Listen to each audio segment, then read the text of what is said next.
ready? Okay. Sir, sound. Rolling. This is going to be the best hour. Hello guys, I am Nisha Dhanuka. I am Chartered Accountant by profession. I run a company called Quinfin Consulting Private Limited and I am very passionate about numbers. Hello everyone, this is Bharti Gaurav. I represent my company Antarita. So I'm into different verticals of the same construction field. I'm into trading, I'm into manufacturing and also turnkey project solutions. Hello everyone, I am Punita Lakhani, popularly known as Modern Mirabai. I am India's first divorce recovery coach. I work in the emotional health and mental resilience space, working with people who are going through divorce, separation, heartbreaks, empowering them to restart their life with courage and resilience. Hello everyone, I'm Indrani Mukherjee, founder and managing director of company named Bamboos, Fern Bamboo Private Limited. We are into manufacturing of bamboo products and application of engineered bamboo in India. And I'm Nupur Goenka, the Executive Director of the Tally Group of Companies. Welcome everyone. I'm here at the Wonder Women Roundtable with some absolutely incredible women. I'm super excited. We are here for Women's Entrepreneurship Day and we're ready to dive into a fantastic discussion. All right, so I guess the first question is, what was that one moment when you realized, this is it? Am I really doing this? Was there a turning point that made you feel like a true entrepreneur? Or did it gradually sink in over time? Would you like to start, Nisha? Sure. So for me, when I started my career, I'm a very hardcore finance person. I come from Calcutta, come from a Marwadi family, right from, I think, childhood, that money, numbers just flow in our blood. So being a chartered accountant and company secretary was a natural choice. And I started my career as a banker.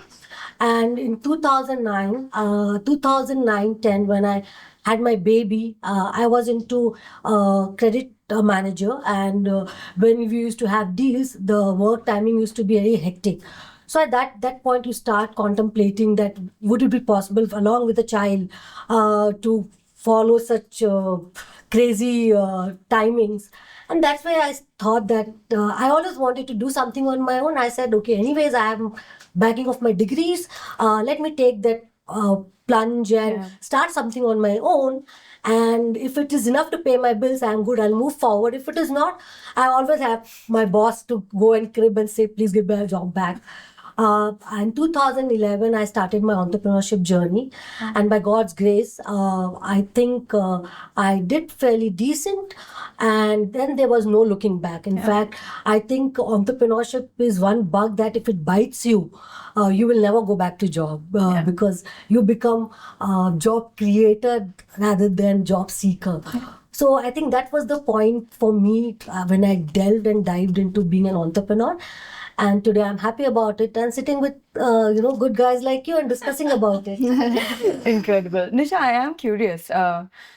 Chartered accountancy does continue to be a largely male-dominated field. Absolutely. Even today, we are sitting in 2024. When I go for meetings, most of the time, 90% of the people I'm meeting, finance heads or founders, they all are male and, the mentality that how can a woman, guide us. But I think it sinks into them when they hear the perspective, how I help them to understand that when you start your business, how important it is to manage your cash flow. And at the end of the day, it is all about making money.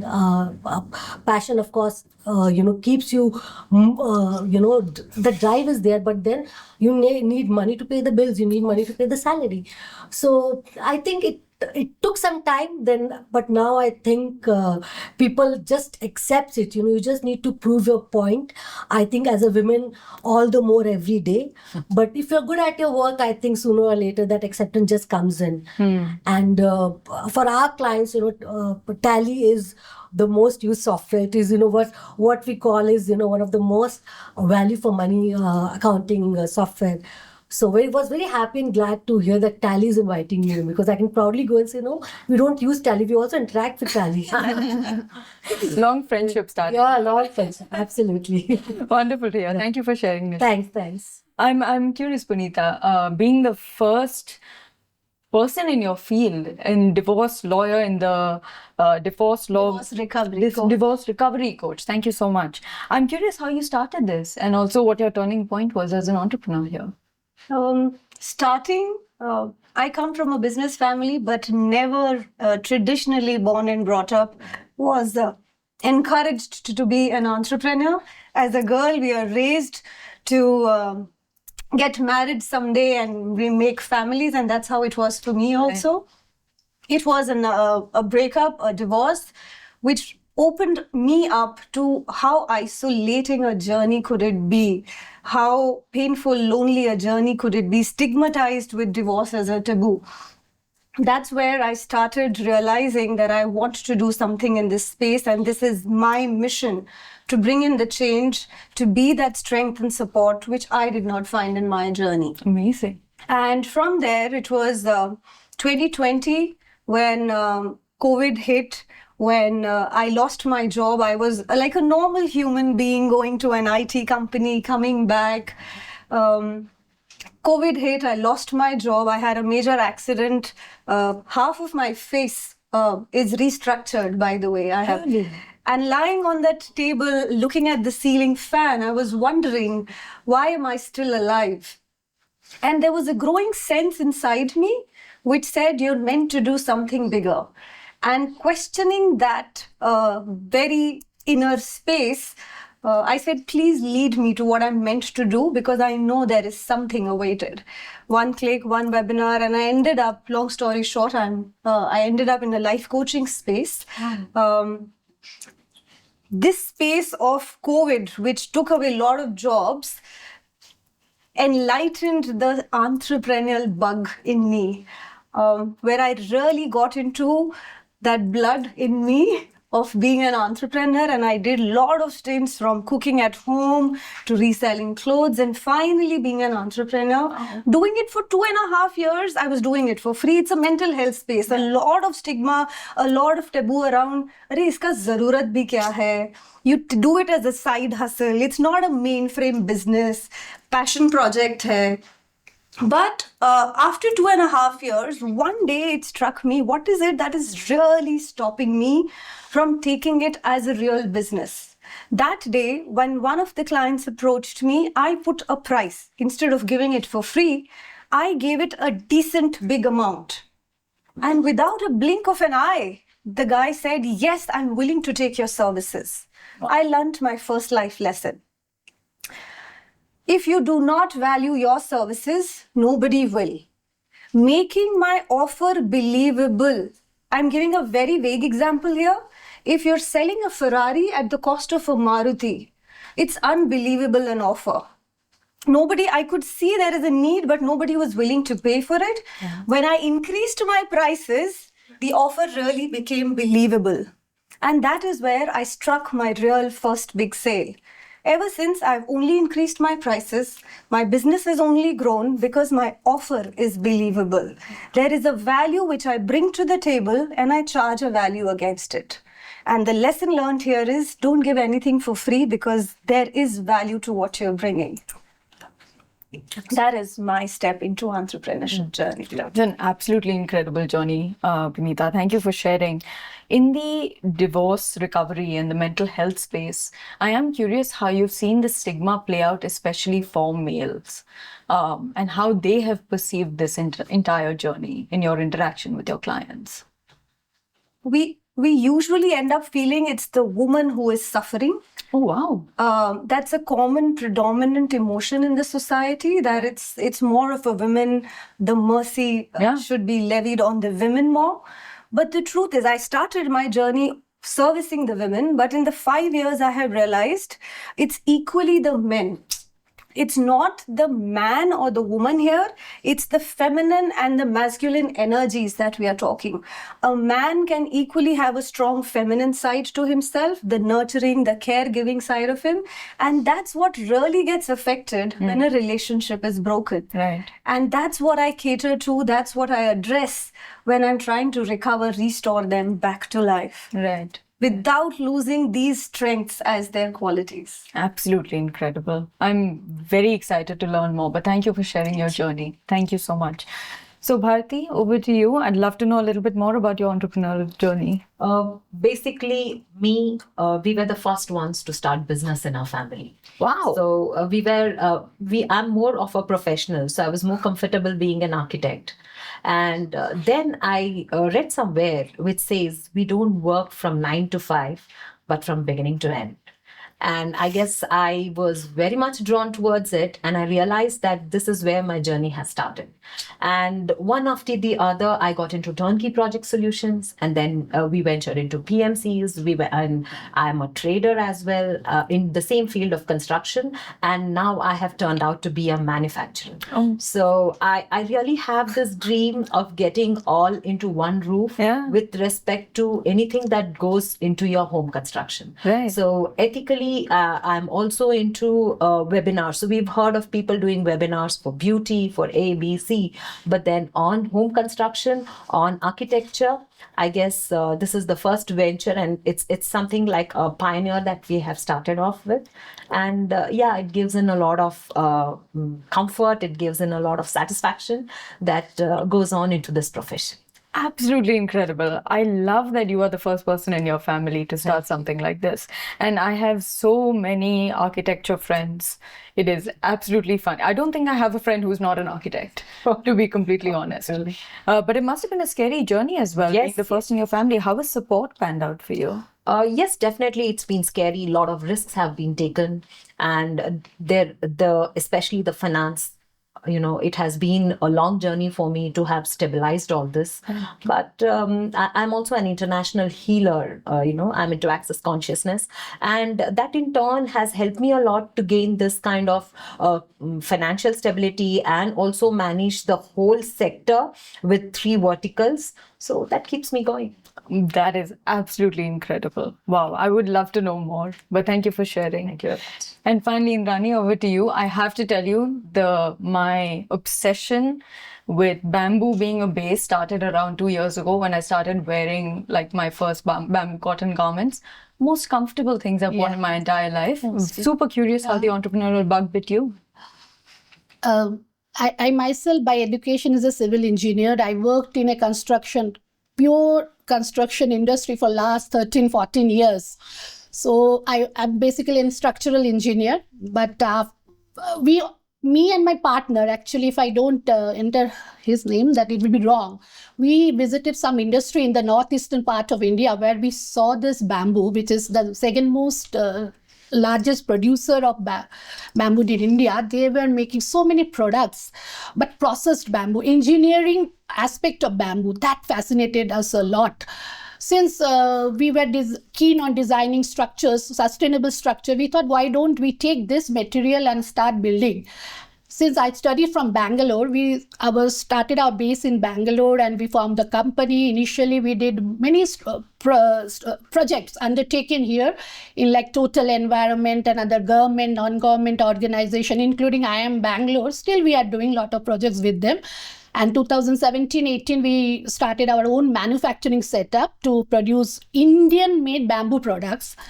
And we want to advocate the application of engineered bamboo in various infrastructure projects. And one of our notable project is Bangalore Airport, Terminal T2. It's incredible, beautiful airport. We all are very proud of it. Not only in India, globally, UNESCO also described as one of the most beautiful airport of the world. Yeah. So like that, my journey started, and we are ambitious people. We are very creative people. We are very innovative people. And of course, we want to grow in cash flows. It's growing, but since acceptance and more of the demand and supply, and there is a competition from Chinese market, and we are slowly overcoming. And let's see, we are thriving. That is incredible. And now you've met Nisha as well. Strengthening your cash flows. I love that. And the women belong to the industry, both of these two. Incredible. And all right, so now every single person who's taking selfies in T2, now we know Indrani's made. Absolutely incredible. Thank you so much for sharing. Thank you. Thank you. So I am, we've actually covered this quite a bit. A lot of people talk about following your passion. And this is actually something that people ask me as well inside Tally. Not many people know this, but my background is not finance at all. I studied neuroscience back in college. Oh my God. Which was very random because I started off wanting to be a writer. I had entered with the intent of doing journalism, moved on into at least 4 different fields, and then wound up with a neuroscience background. And the interesting thing is, my father had always told me that, whether you decide to join a business or start a business or join Tally for that matter, it was always open. It's got nothing and actually very little to do with only passion. It's got a lot to do with, perseverance. It's got a lot to do with grit. It's got a lot to do with practicality. And at the end of the day, it seems like every field has so many things that can bring you down.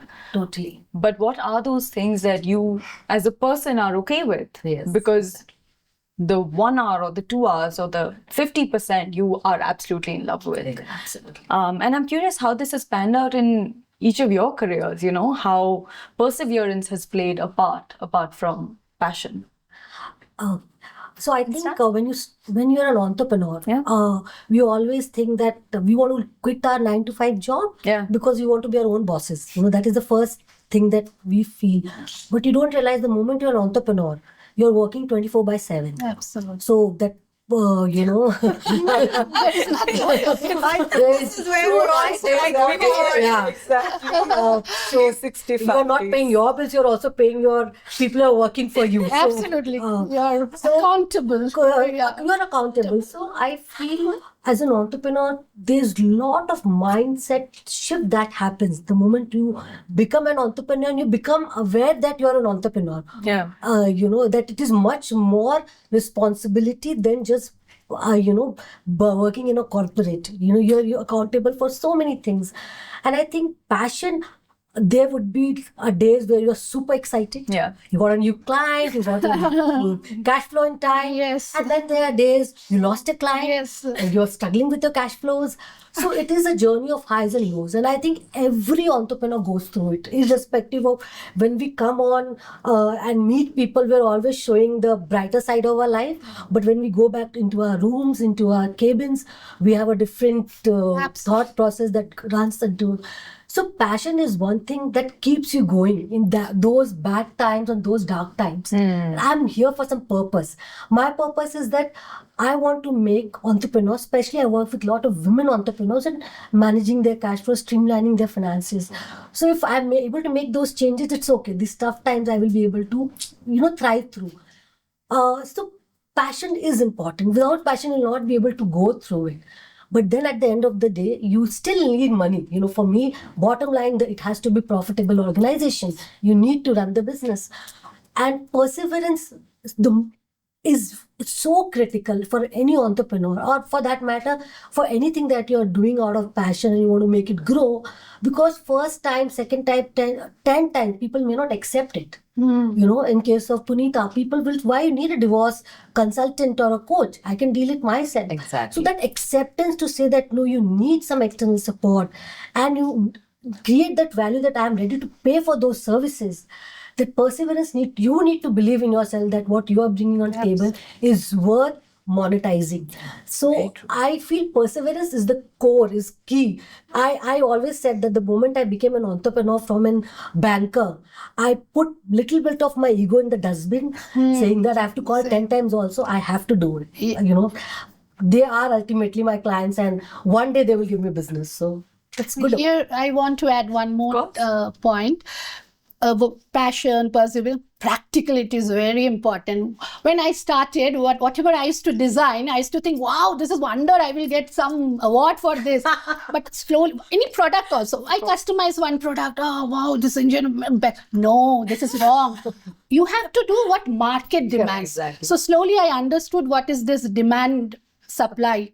And ultimately, the customer is the king. Yeah. This women generally feel, okay, I'm very passionate, I will do this. No, don't take it. You do what your customer wants and see, if you are adding value to it, it should be ethical, it should be environment friendly, or as a society at a large, you are not harming. But you do what your customer wants. That is very, very important to be successful and earn a lot of money. True. I would like to continue on that. So it's basically I deal with two worlds. So one is the real labor class where, they are into actual hardcore construction.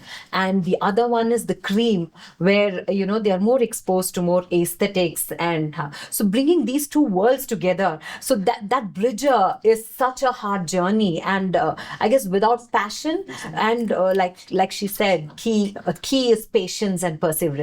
I think this is what excites me in this field, and this is what helps me bringing back these two worlds together, because labor is the backbone in my field, in my world, and the customer, he's the king. Absolutely. Fantastic insights. Would you like to add anything? Absolutely. Passion is the spark for everything that I'm doing. It gives me the courage to walk this path of divorce recovery, which a lot of path even dread to talk about. Perseverance is what has kept me going these 5 years in spite of facing the skepticism, the stigma when I started talking about divorce recovery. लोगों को शायद पता ही नहीं था कि ये divorce recovery क्या है. You still not come out of your own divorce, इसीलिए आके social media पे बात कर रहे हो. From those days, continuing with, all the bads and the lows, it's only the practicality which has kept me going. I had to build a sustainable business. I had to build a model which helps me. I'm definitely helping others. But to keep me going, that is where practicality helped me. Passion gave me my why. But perseverance and practicality ensured that this vision became a reality for me. Absolutely. Wonderful. Incredible. Wonderful. Incredible. I want to go a little bit off script, actually, and ask you all a question. There are likely to be many young women who are either already entrepreneurs or who are aspiring to become entrepreneurs. And all of them, as you all already know very well, will hit low points, will hit points where they will wonder, did I take the right call? Is it time to give up? Should I keep powering through? From your journeys, what is that one piece of advice that you would probably give them to anyone who's listening? Yeah, go ahead, Imran. I would like to tell, believe in yourself. This is the very basic, but yes, lows will vary. It is very common. It will come. You cry out. You cry loud in a closed door. We women are very emotional, but once you open the door, you will be a changed person. And if your business is viable, it is practical, scalable, you create the credibility and you will thrive. Finally, lows will become, challenges will come. COVID-19 has taught us so many lessons. I saw many MSME has shut down their factories and so many suffered. But you have to have that inner thriving that, yes, I will do it. If your plan A is not working, no problem, especially for women. Keep one plan B. Even in your personal life also. She's a divorce lawyer. I'm not recovery coach. I'm a recovery coach. So it's a life-changing. Life is not ending then. You have to go. You have to overcome. That thing should be there in a woman's life. Very, very important. Yeah, fantastic. Yeah. I guess I should say I came up with this law. So I had a lot of problems with respect to maintaining finance with this field, with maintaining to laborers, with keeping them intact, giving them wages, and then having the same kind of inflow of clients. So this was something which was really tensing me up. And I was at some point, maybe around 7-8 years back, I was in my low. But then being consistent and believing in myself, cutting off to what others are literally thinking about you and pushing you down, maybe your near and dear ones also who could add on to the list. True. I realized that this is what takes you And after that is what I started multiple verticals. And that itself is an inspiration every day to wake up and say, okay, Yeah, I have to let's do that. Yes. Let's do something more. And you are an inspiration for us. Right. You're running such a large-scale industry, and we are so proud of Tally Solutions and you. I've been nothing but inspired just from the beginning of this conversation with everything y'all are doing. Thank you so much. I'd love to hear from you, Nisha. So I feel, see, believing in yourself and being passionate, these are the core things. Without this, I think you will not even start an entrepreneurship journey. If you're starting something, that means you're believing in yourself and you're passionate about, and you want to prove to the world that, okay, this is something I can make into a viable business. But this is again very specific to women entrepreneurs or who are starting right now. They tend to feel that they are not good with finances and they always rely on some male counterpart or somebody else managing their cash flow. Which I say, if you are an entrepreneur, please understand, you have to be jack of all trades, and of course you have to be master in whatever you're doing. You must know where the money is coming, where the money is going, because 85% of the businesses fail because they're not able to manage their cash flow in the first 3 years of their business. True. Wow. You go and talk, most of them say, I was not able to manage cash flow. So why are you at low? Because you're not able to maintain or sustain your business. Right? You're not able to pay your bills. And that's why you get into the low. So right from day one, have those basics in place. You must know what is sales, what is PAT, what is EBITDA. You can't shy away saying, for example, understand. I come from arts, I come from science. I don't understand finance. Dude, if you don't understand, you're not meant for business. Yes, true. So that is my advice, that upskill yourself if you're planning to, start a business or you're already running a business. I love that, actually. A lot of people are under the impression that, if they're not born somehow with mathematical, financial skills, it's just something that's unattainable for some reason. And getting out of your comfort zone is critical. Yeah. Just to add to that, not only women entrepreneurs, I do a lot of sessions with corporate, women leaders who are with 15 years, 20 years of experience earning so well. They also, when it comes to investment, when it comes to managing their money, they're absolutely blindfolded, trusting their husband. Yes, I'm not again trying to create any difference, but then you must know where your money is going. Exactly. So it is, I think, just again a mindset right from the childhood. We see that the moment it's money matter, our fathers are taking call, our brothers We are taught that way. We are taught that way. Yeah. Wow, incredible. What about you, Puneeta? What would be your advice for... And you, of course, worked with a lot of people who in different areas in life have reached lows. In entrepreneurship, what would you tell them from your journey? We all start at a state where we have a lot of self-doubt, a lot of self-worth issues. Am I good enough? Should I start? And being girls, we are raised with such a bug of perfectionism. Yes. I will not start. मैं शुरू नहीं करूँगी जब तक मुझे सब perfectly नहीं आ जाता है. True. But that's what really stops us. Begin. Everything is figure outable. जब तक आप शुरू नहीं करेंगे, it's like walking into a foggy morning. One step at a time, the path will open up. Clear. And all the challenges that are coming your way is only meant to make you the leader that you're meant to be. So going through this phase of my entrepreneurship, when I stand today and I see a challenge and I say, bring it on, I want to see what's lying the other side, because I know I'm becoming a stronger, bigger version on the other side. I embrace challenges now, going through it now. The people who are beginning see challenges as a hindrance, as roadblocks.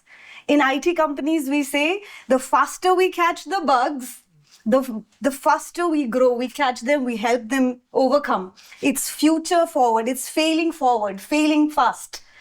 And that's exactly what I would want to leave the advice. Fail fast, drop, get up, catch those bugs, and you're meant to be the beta version you're meant to be.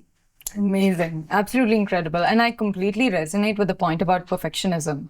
I remember somebody was telling me this. It's a very well-known saying that perfectionism is the enemy of doing anything. Absolutely. Or getting started. Correct. It's an ultimate goal, but if it becomes your first step, it just is an obstacle. Yeah. Even iPhone has 16. Every person is And being the first in my field, I had no role model. I had no roadmap. I was meant to walk, fall, figure out myself. I still am. Like, I'm not perfect. I'm figuring things out. But I now embrace. Yes. I'm open to life. That's the way it is. Yeah. We all are figuring out. We all are figuring out yet. Perpetual. Not figuring out is one word, learning. Every experience is a learning experience. Absolutely. I remember asking a mentor, somebody I look up to, how do I become less scared? And he was like, why on earth are you trying to become less scared? Like, this is a very strange goal to have. And I was like, no, but without that, how do you move? And he's like, but fear for you is causing inaction. Yeah. The fear is not going anywhere. Yeah. Just FYI. Yes. I am curious. Like you said, it is all your fields. Actually, yours is very, very unique. It's largely male dominated, right? In many, many sectors. And again, I was having a very interesting conversation. This was with, there was a panel discussion I had joined. And the panelist was talking about how we need to encourage women to put up their hands a lot more. Yeah. That opportunities do come to everybody in many cases, but a lot of women shy away from saying that, you know what, let me try. Yes. Maybe because of perfectionism, I'm not sure, but I'm curious to know about your views on this. Rightly said. I interact a lot with women entrepreneurs. Yeah. I interact a lot with startup world per se, and whereas interact both with male and female entrepreneurs. One thing I see, when especially when it comes to when you're pitching your business for raising funds or for growth of a business, women tend to be very realistic. They talk basis whatever in the past they have done, not what they can do. Okay. Not because they're afraid to do that, but they feel that I will, if I can do 100, I'd rather say 90 and then do 100. Undercommit and overperform. Absolutely. On the other side, if you see men, Oh God. they are She said, oh God. Castle. They will build castle. they are futuristic.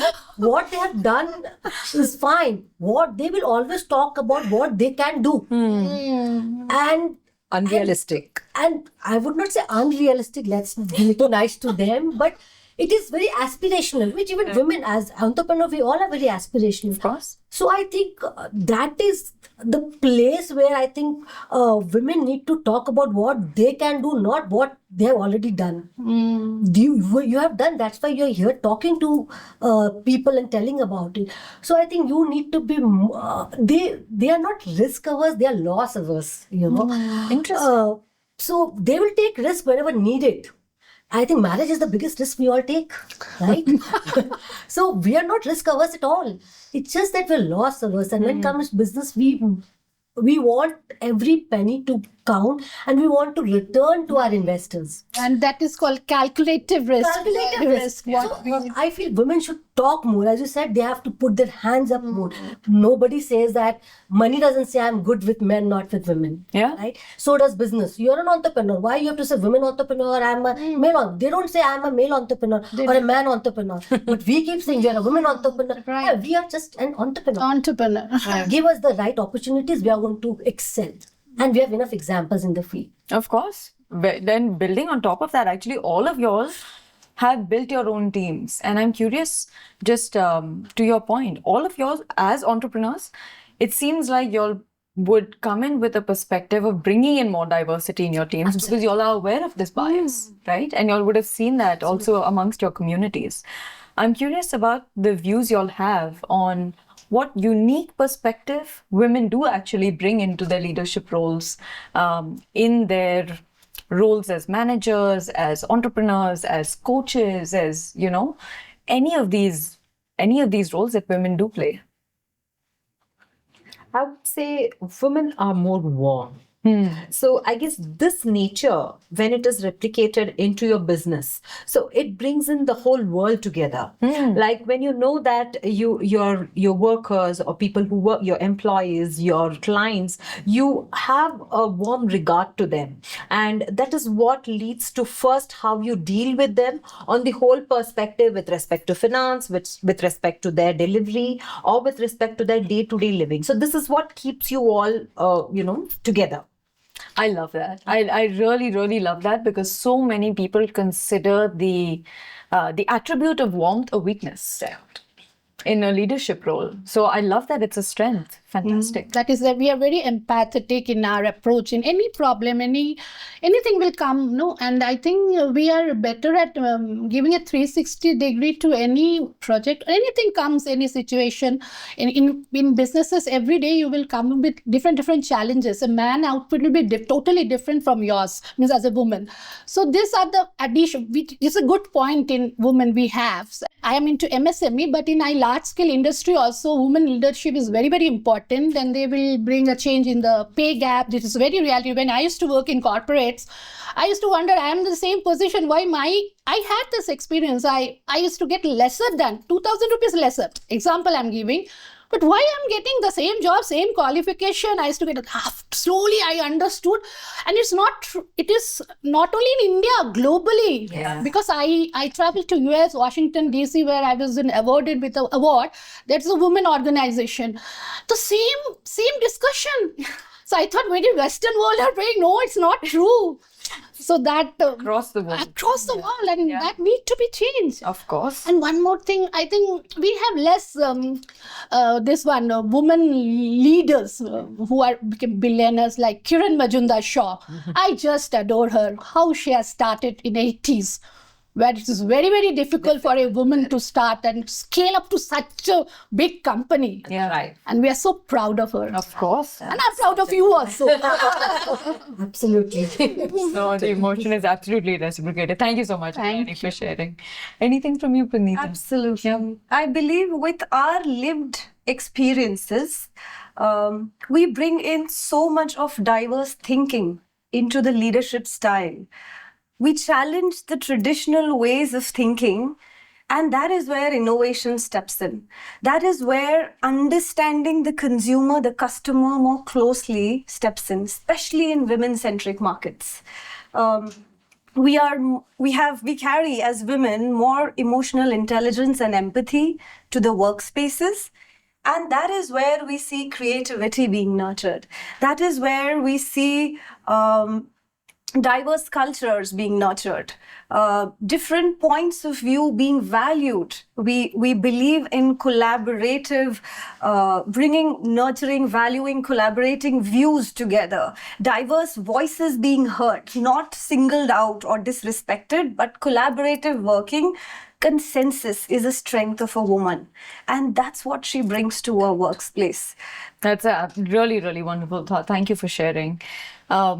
And I fully agree. I think growing up, even as a woman, and all of us have, with backgrounds of privilege, backgrounds with access to many things that most women don't have access to, it does build a very special a very unique type of resilience when you've grown up, in many cases, with society telling you cannot do this, and you're still figuring out how to do it. And I think that, going to the previous point we were talking about, perseverance in the workplace, it's something, it's very difficult, I think, to build beyond that. But really wonderful to hear. Cute. So I asked you all earlier that, there are a lot of young women who are probably listening in, looking at entrepreneurship either already or will be, and the advice that you would give them. But I am curious, and I would love to know the advice each of you all would give to your younger selves. What would you tell her? Embrace failure very gracefully. Don't consider failure.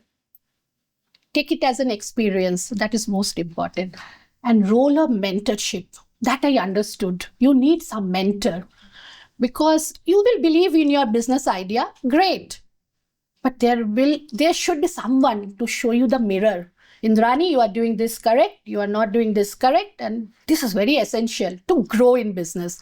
So role of mentorship is very, very important, and your support system, both as a woman entrepreneurs group, cohort, or anything, and family, of course. Wonderful. Wonderful. Go ahead. Believe in yourself and always have this work-life balance. That is very important because you drive or you get in this inspiration from your family, be it your children, your spouse, or your extended family. Like if you're working around with a set of people, so you draw your inspiration from them and then keep it consistent because consistency is the key. Wow. So this ups and lows, and these are all a part of your day. But then when you are consistently on it, like she said, when you're just giving cold calls to your clients, you realize somewhere you're low, but then this is what keeps you going. I have to double click on this, Bharti. As an entrepreneur, what does work-life balance actually mean for you? See, like if you really look at me, my son leaves to school at 5 a.m. He leaves to school at 5 in the morning? Yes. So We all used to do that. Wake up at 5 and leave for school, I remember. So he leaves at 5, right? So he goes to a sports school. So he is off from 5 to 7. So, we, in my house, me and my husband, so we get up at around 3:30 and we see to it that we give him all the 5 meals. Though we eat only 1 meal a day. We are on the intermittent window and we have only 1 meal a day. But we see to it that we cook all the 5 meals for him and it is all, taken from home. And so this is an inspiration. So every day, there are a few days where I'm like, today I'm not going to, let me think of something else. But then end of the, when the alarm goes on at 3:30, so I know that, nothing but the family is what inspires me and, keeps me going. This is jaw-dropping. Can I add something? Of course, Nupur? please. Nupur, slightly different. I want to tell women, don't bring this word life, work-life balance. Why men never talks about that? No, they never talks about. Right. No, so you in your mind, nothing. We are not here to balance anything. Like we are not here to be perfect in everything. So just go with the flow and have confidence in you and take it. I just want to add to what Rani says. In fact, I also would like to disagree on this. The very word called work-life balance. I hate this word and it is absolutely a myth. You love it, absolutely, total respect. But I feel the moment you balance, you are stagnant. You can't move. Work-life balance is a myth, and as Rani rightly said, we women are pressurized saying that you have to achieve this work-life balance. There is nothing called love. It is work-life integration. Sometimes your work takes Beautiful word. Yeah. Sometimes your work takes priority. I am home at 12 a.m. at night. Sometimes my family takes priority because my son have exams. I have to sit with him. So there's nothing on balance that 8 hours I give to my family, 2 hours to my son, 8 hours to my... Because it's crazy. My day, the way I see my day next day and how it turns out to be as an entrepreneur could be completely chaotic. So I don't want to be a perfect mother. I don't want to be a perfect boss. I don't want to be a perfect employer. I don't want to be a perfect wife. I hate this word. Even I agree with you. I love that. I want to be just a woman. I want to live the life the way I have decided. Yes. You like me the way I am. It's good. If you don't like me, give me feedback. If I feel like it is worth for my growth and improvement, I'll accept it. Otherwise, thank you so much. Yes, true, absolutely. I love something very new, work-life integration. Right. But I learned this from my dad. Right. Everybody say, mom, but I learned this from my dad. How he kind of maintained and balanced both his life, be it family, be it business. Perfection is not everything, but yes, being there at those times, that's important. Yeah. That's inspiring. My lovely women have covered a lot of things. And perfectionism leaving is the theme, seems out to be. I would like to add one perspective again here. celebrate the small wins. Correct. These little things, these little wins become the inspiration for you more than anybody else. Mind is always looking for proof points. Every time we're trying to do something new, the mind is looking for a proof point. Have you done it earlier? If not the same, something similar. And when we celebrate, we actually anchor that memory and say, okay, I did this and I can use it as an anchor, as a memory bank again to do something which is new for me. I'm giving out a signal to the universe. I believe in energies and universe manifestations here, but I'm giving out an energy that this is what I like, send me more of it. We as women tend to pick up so many things on our platter, to-do lists. At the end of the day, we end up seeing how much have we left to do. Correct. कितना कर लिया वो नहीं देखते हैं. Never. कितना बचा है and they're, oh my god, बहुत ये ज़्यादा इतना कुछ बचा हुआ है. Who will come to pat your back? You have to stand, pat your back. Today was a wonderful day. Actually, I work with bamboo. No, there are many entrepreneurs in the ground level. Like they are from villages and they are women. They work in their home and they work at their field and then cutting those bamboo. And they themselves are entrepreneurs. Which are there are self-help groups which I have seen myself, which is run by wholly women-owned, and they are also very what you call aspirational, and they are very, even they understand basic numbers. They also have a notebook and they write how much the production cost and how production means how much they have produced this mats and all, and how much this if I sell to the seller, who will be the middle man, because from there maybe we are taking, or directly we are taking how much I am getting, and these are very inspirational. And I think in our country, Government of India is doing a lot of work in this sector, in the rural where entrepreneurship, especially women, like Mudra loans and all they are giving, MSME, we have CGTSME scheme, and other things are coming up, and these are very inspirational. Maybe I would like to name few of them, and they are all from northeastern part of India. Some are Bengalis also. So I have seen myself, I have experienced them. Absolutely incredible. I think I will here talk about women and also my interaction with transgender as an entrepreneur. Oh, good. So, as I said, I interact a lot with women entrepreneurs on different forums. And during COVID, I also worked very closely at that time, part of a self-help group. Where I happened to interact with transgenders. When this COVID was going through, there were a lot of things happening for poor people, for women, but this was one sector which was completely ignored. And transgender choose whether they want to be called women or men. They choose whether they want to call he or she around that. At that point of time, I was interacting with a group of transgenders, and the source of money that they used to make was through skin business or through begging. Both was banned during COVID. And when we interacted with them, we realized that they were entrepreneurs in them. They also wanted to do something on their own. And when we checked with them, some said, I'm very good at tailoring. I want to have my own sewing machine.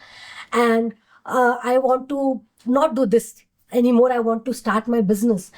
And it still gives me goosebumps saying that, coming from that and having that aspiration and no privilege. If you go and meet them, you'll realize how privileged we are. So we collected money. We gave her one of the best sewing machine. And we were so happy to know that till today, she's still running a business. Wow. And that is true entrepreneurship. No resources, nothing at all. Just that one dream. And when that opportunity came, she spoke about that dream. So that is so inspirational that, we crib about, we don't have this, that. And when we see people like them who have dreams and one opportunity, they convert it into a life-changing, thing for them. It is very inspirational. I think India is a home to many unsung heroines. Absolutely. And your Tally Solution Wonder Woman category, I have seen you are picking up even from Karur.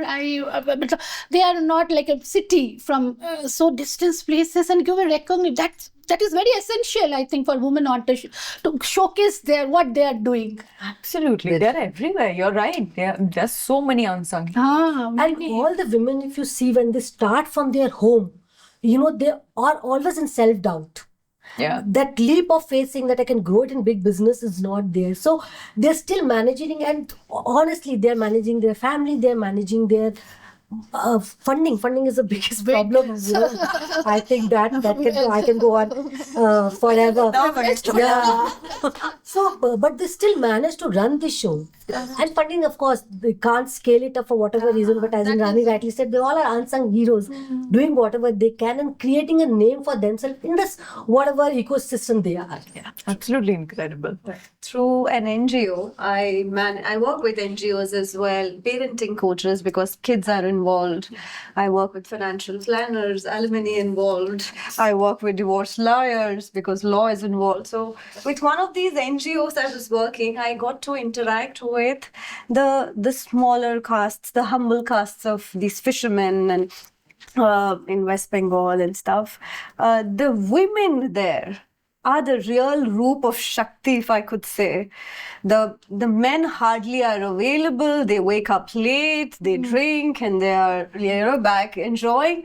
It's the woman who's doing a lot of work in the household, a lot of going out in the market, managing the house, doing everything, knowing she has to sail through her life alone by herself and also manage that grown-up boy whom she's married. So everything she is figuring out. Unfortunately, in the society where we are, we see as girls, we can crib about a lot of things which are not fair to us. But when we look at the standards, the genres which are below us and even much above us, and I'm talking of the richest of the 1%, when they say, the poorest of them, the women take the Shakti avatar. Unfortunately, we think paisa aa jayega, money will come and it will resolve a lot of problems, but it's not the case. At the topmost, we see the maximum, how can I put it? Silence, which brings in women have to stay more silent. They are expected to be more accommodative. That's where they're expected to tolerate all the nonsense around them because it's the status, because it's the family, because it's log kya kahenge, you better be quiet. She is losing her Shakti, her avatar, only because it's something else which is more important. While the complete 180-degree opposite is those farmers, is those fishermen women who don't have the money, the status or anything, but they are in the truest power that they could have ever been. And we somewhere in the middle are cribbing. We may have the money, we may have both, the best of both the worlds, but unfortunately not able to make the most of it. It's incredible. I would like to add on to this, Shakti. So it was post-COVID, first wave, and after 19, we were doing this project. It was a home for the students, PG, something like that. And I realized that there is mass shortage of labor everywhere, and people are not ready to come at all. And I'm trying to reach out to different people, saying who's planning to work, who's willing to. I'm got ready to pay you double because my timelines are running over here. And there's this lady. She calls me from Berhampur, Orissa. First is no language. I don't connect with her with the language she's speaking, and she is like uthana hai, and I'm like, what? Kya uthana hai? And she's like, laborers ko uthana hai. I'm like, bonkers. I'm just not understanding what she's trying to tell. But I must say, she has arranged easily in a span of 15 days. Each batch of around 50 to 60 laborers in different shifts, and I am mind blown. How could she even do it? And she has no basic education, and with all this, she's maintaining the numbers, she is maintaining their shifts. She's trying to tell me that this person has worked these many hours less, and I'm like, you're sitting somewhere else. She's like, I have a system to maintain this. I'm still trying to figure out how she's doing all this, and I'm really it's so inspirational. Absolutely incredible. Fantastic. And amazing stories to always hear of women who've just made it from absolutely nothing. Incredible.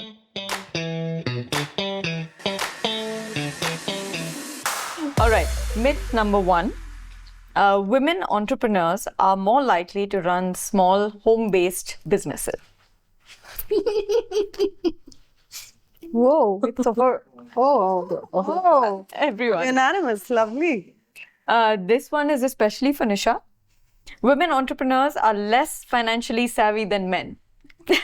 Of course, one. Of course, And- we all have and been I always subjected say- to it. And I always say numbers are unbiased. They love women and men equally. They don't understand. We all face that bias here for numbers. Absolutely. Let's prove them wrong. Yeah, Absolutely. we are proving them wrong. All right, myth number 3. Women entrepreneurs are more risk averse. Ooh, Yes. yes. Oh, we again. Oh, wow.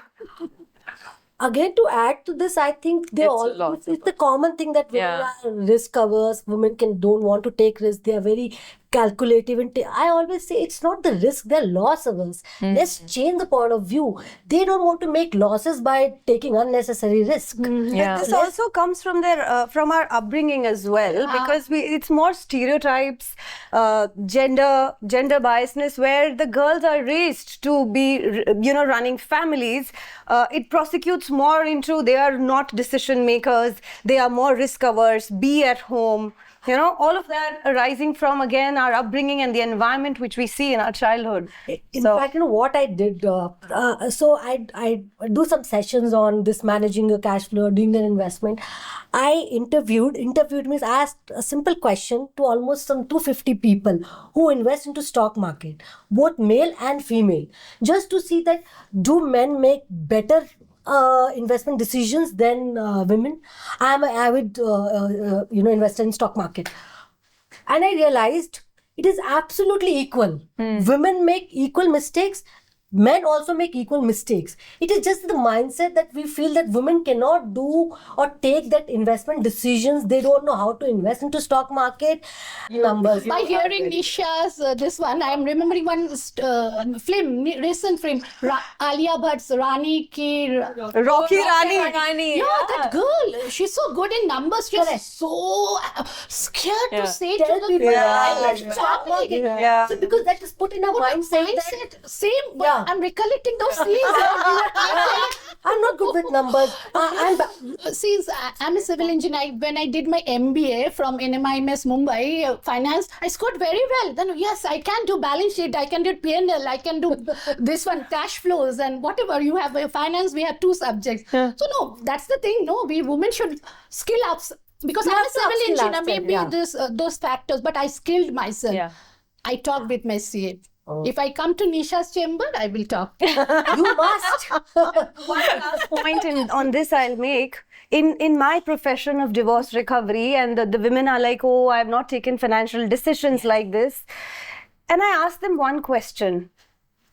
Someday calamity will strike, life will strike, and you will be expected to take a big financial decision.